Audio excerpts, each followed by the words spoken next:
Hello everyone.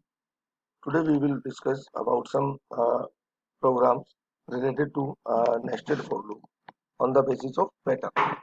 Okay. So first example,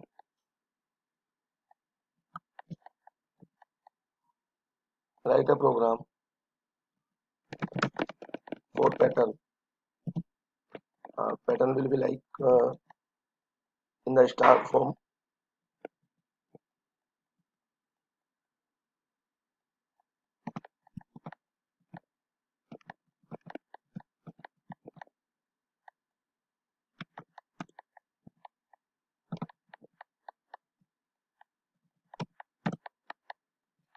So to perform this type of task, you have to create a for loop for a variable a in range.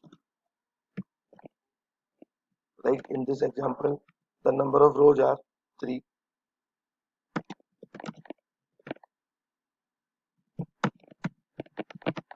Then for column, we will take the range 5 to 7. Then according to this range, now we will print the uh, star.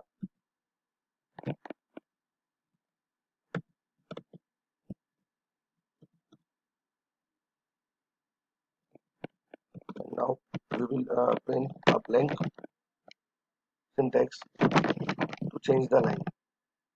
Now if we will save the program, then what will be the output?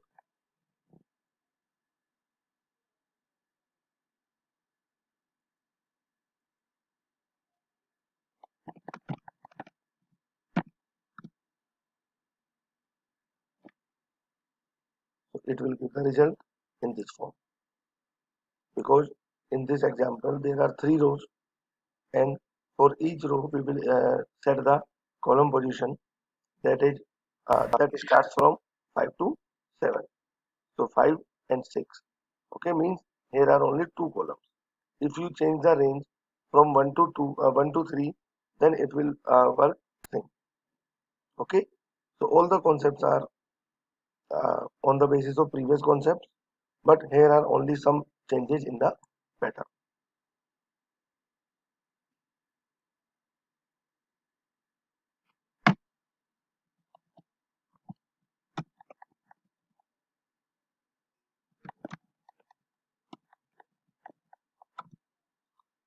Now if we change the pattern like this, then what will be the program? यहाँ पर भी हम एक a variable लेंगे जो रो के लिए काम करेगा, देन एक second variable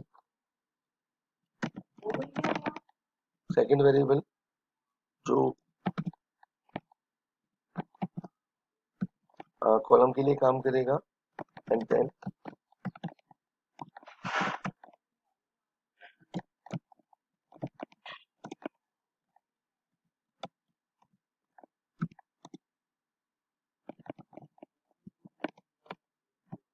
star print, after that a blank print statement for next line. Now we are saving this program.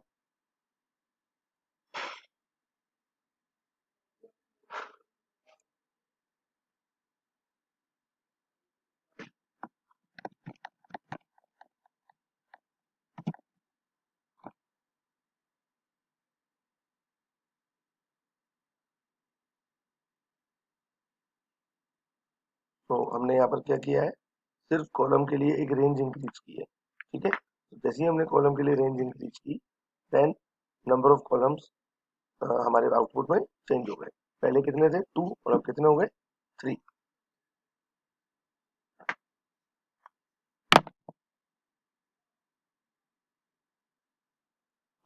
In patterns programmes में instead of star you can also use numbers, like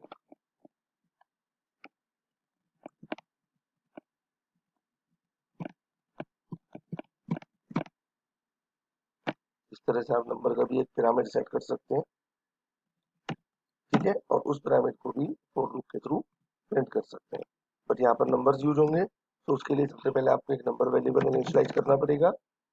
ठीक है,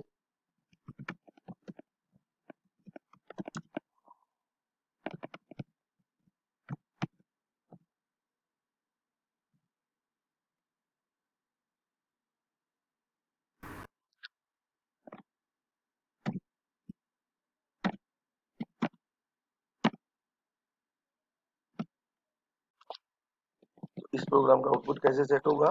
सबसे पहले आपके पास variable क्या है? 1। ठीक है, स्टार फॉर्म में प्रिंट करना है, तो फर्स्ट रो के लिए हमारे पास क्या है? 1। सेकंड रो के लिए क्या है? 11। देन थर्ड रो के लिए 1 1 1। सो इस प्रोग्राम में एक छोटा सा मैथमेटिकल कैलकुलेशन पार्ट भी परफॉर्म हुआ है। तो सबसे पहले हमने n एक वेरिएबल लिया जो 1 से इनिशियलाइज किया, और रो पोजीशन सेट करने के लिए एक फॉर लूप में a वेरिएबल आपने यूज किया, और according to the line, number of lines आपकी 4 है, 5 है, 10 है, according to the line you can set your range. Okay, then just after the first for loop print n, means जो n की latest value है वो प्रिंट हो जाएगी, that is 1। But in the next line you have to print 11. So how can you create 11 from 1? So this is the mathematical calculation to convert 1 into 11. So 1, n is equal to 1, 1 into 10, 10 plus 1, 11. Means n की value अब क्या बन जाएगी? For the next loop n will become 11. और जब ये loop cycle दोबारा से फॉर लूप पे आएगा for range value 2, then print n, n कितना है? 11, तो ये 11 प्रिंट करेगा, and then again 1 1 1, then after that 1 1 1 1, तो 1 बाय 1 ये साइकिल रिपीट होता जाएगा, और रेंज के अकॉर्डिंग आपकी वैल्यू प्रिंट होती जाएगी। ठीक है, तो यहाँ पर जो पैटर्न है इसको आप विदाउट स्पेस कंसीडर करें तो ये एग्जैक्ट सूटेबल एग्जाम्पल होगा। अदरवाइज आप 1 2 इस तरह से जब प्रिंट करते हैं स्टार फॉर्म में, तो आप वहां पर बिना किसी मैथमेटिकल कैलकुलेशन के रो और कॉलम वैल्यू सेट करके और वैल्यू 1 भी प्रिंट कर सकते हैं। जैसे आपने कांस्टेंट स्टार प्रिंट किया था, आप कांस्टेंट 1 भी प्रिंट कर सकते हैं। लेकिन अगर कोई मैथमेटिकल कैलकुलेशन अप्लाई करनी है देन वो भी आप कर सकते हैं। तो you have both the options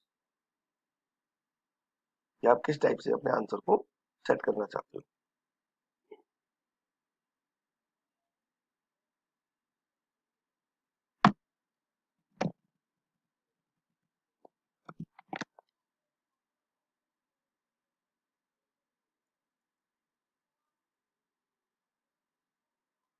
तो this is the output.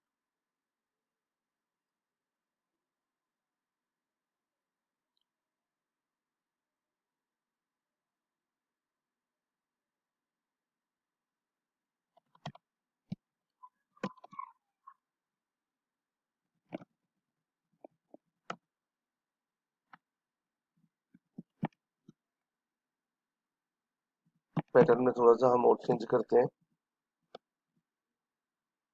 Like this.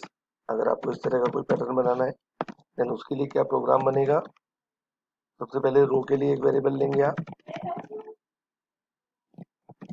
Range आप पे डिपेंड करता है कि आपके पैटर्न में कितना गिवन है, उसके अकॉर्डिंग आप सेट करेंगे।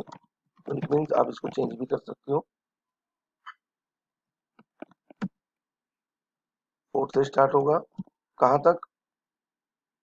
आई वेरिएबल तक विद द डिक्रीमेंट ऑफ 1। तो यहाँ पर रेंज फंक्शन में आप 4 स्टार्टिंग एलिमेंट, आई एंडिंग, और -1 डिक्रीजिंग ऑर्डर। कितना डिक्रीज, कितने लेवल तक आपको डिक्रीज करना है।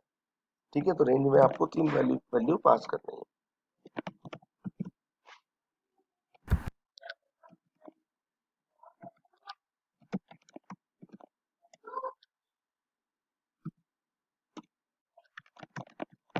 अगर आपकी कंडीशन फॉल्स होगी देन आपको क्या करना है? उस केस में आपने एल्स पार्ट भी यूज कर लिया जो आपकी वैल्यू को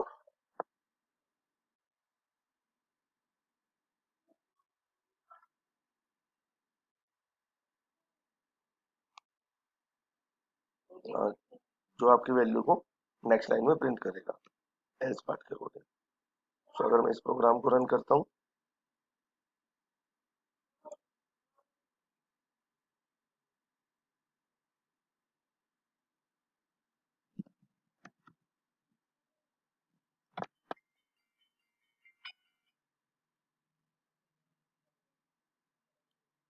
ठीक है, तो इस तरह से आउटपुट आएगा 4321, 432, 43 और 4।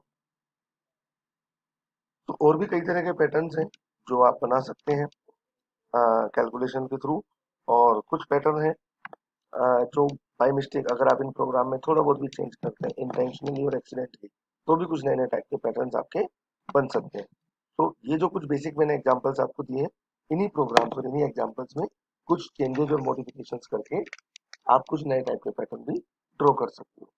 So please try all these patterns or also try some new patterns. Okay, then we will discuss it in our next class. Thank you.